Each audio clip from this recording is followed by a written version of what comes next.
क्या आप जानते हैं, कांगड़ा का एक ऐसा राजा जो रस्सियां बेचकर अपना घर चलाता था और जिसकी रानी एक साधारण गृहिणी की तरह घर के सारे काम खुद करती थी। ये लोक कथा है कांगड़ा के राजा बाणभट्ट और रानी महितो की, जो आपको जीने का असली सार सिखाती है। कांगड़ा किले के एक कोने में एक बेहद साधारण से कमरे में राजा और रानी रहते थे। उन्होंने ऐशो आराम का त्याग कर सादगी को ही अपना राजपाट बना लिया था।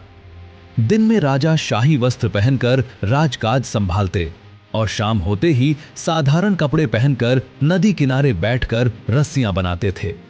दूसरी ओर रानी दिन भर घर का हर काम खुद करती। कहते हैं उनका मन इतना पवित्र था कि एक पतली सी रस्सी से रोज पानी का घड़ा खींच लेती थी। गांव वाले इस राजा रानी को दिल से सम्मान देते थे। एक दिन राजा और रानी साधारण कपड़ों में बिना सिपाहियों के कांगड़ा के मेले में जाते हैं। वहीं उनकी मुलाकात होती है एक व्यापारी से, जिसकी पत्नी पहने थी 9 लखा हार, 9 लाख मोतियों से बना हुआ। और वही स्त्री कह देती है, ये औरत रानी कैसे हो सकती है। ये बात रानी के दिल में चुभ जाती है।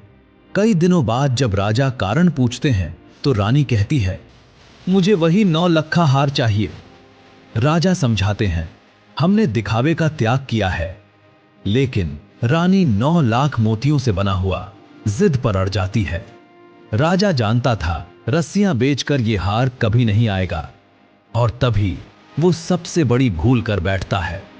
राजा प्रजा पर भारी कर लगा देता है और एक दिन 9 लखा हार खरीद लाता है। रानी श्रृंगार में डूब जाती है और राजा अंदर ही अंदर टूटने लगता है। शाम को राजा की तबीयत बिगड़ती है। रानी पानी लाने दौड़ती है। घड़ा खाली है। कुएं तक जाती है और जैसे ही घड़ा खींचती है रस्सी टूट जाती है। तभी रानी को राजा की सारी बातें याद आती हैं। वो 9 लखा हार उतार कर फेंक देती है, नई रस्सी से पानी भरती है। लेकिन राजा तब तक प्राण त्याग चुका होता है। राजा के वियोग और पछतावे में रानी भी रोते रोते अपने प्राण त्याग देती है। और इस तरह राजा बाणभट्ट और रानी महितो की ये लोक कथा कांगड़ा की धरती पर अमर हो जाती है।